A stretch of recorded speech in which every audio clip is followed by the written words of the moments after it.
Hello coaches and welcome to Give and Go. Today's session is Counterattack 6v6 and my co-host as always is Ian Barker. Hi Ian. Hi David, greetings from Kansas City, Missouri. So Ian, this session is an attacking focused activity but certainly could be used also as a defending activity, and as we can see on this diagram we have players on both sides, 6 versus 6 with the goalkeeper, and the center line is in place just to mark the movement of players from one half of the field to the other, which becomes important in the rules because the players have to be in the opponent's half in order to score. In this sequence, you can see that we have the white team in possession, started with the goalkeeper. They've managed to pass the ball up through the field, and the player has shot but has missed the target. And we can play this game first to 5 goals, or we can put a time limit of the first team to score five goals. So Ian, let's move on to the methods.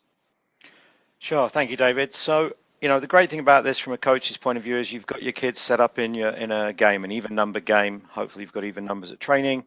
6v6 makes a lot of sense. Key to this type of organization is having all the balls in the right place to start the training session. So now, when the shot is taken or a goal is scored, the goalkeeper can immediately pick a ball up from the back of his or her net and begin the counter attack or begin the next attack. The game condition, which requires a player, at least one, to be in the opposing half when they make the shot, suggests that now if this keeper can reintroduce the ball quickly, there should be the opportunity to get behind the shooter and get an overload in the attacking half. So again, a pretty straightforward game situation, but the supply of the balls and the frequency and speed with which the goalkeepers can introduce them is key. So in sequence 2, we have progressed the activity. If you remember, the white team had just shot and missed the target. And as a result, that creates a transitional moment with all of the white players having to retreat into their own half and touch either goalpost of the goal that they are defending before they can re-enter the play. So this gives the opportunity for the blue team, starting with the goalkeeper, to restart the attack. The rule being that a player on the blue team must touch the ball in their defensive half before they attack into the attacking half of the field and then attempt to score. So you have the blue team proceeding forward with the ball, and then you have the white team coming out to meet them having touched the post. So Ian, let's talk about some of the methods here. Sure.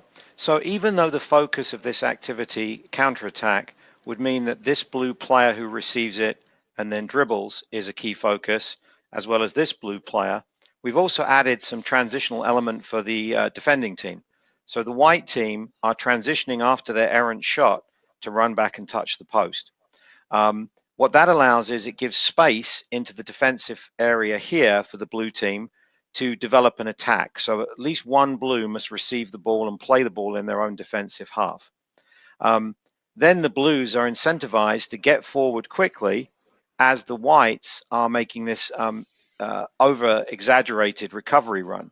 Of course, once the whites have reached the post and made that objective, they're now going to come out and confront the ball, and you're going to have a pretty intense attacking competition in that half. But the key here is how quickly can the blues take advantage of the white recovery and get their counterattack off. And in this last sequence, having scored the goal, the blues now restart. So the reward of scoring is that they get to keep possession of the ball. Goalkeeper picks the ball out the back of the net and off they go again with a restart. So again, we would keep a time limit. Maybe it's 5 minutes, or the first team to score 5 goals wins the game. Ian, let's talk about the methods on the final sequence, please. Sure. So one of the things I would start doing now as the game gets a flow is make sure that this player is typically a left-sided defender and this player is typically a right-sided defender midfielder. Keep your strikers in the right place, your defenders. So what you've got is a nice functional setup where you've got your players in the positions that they will typically play in during the game.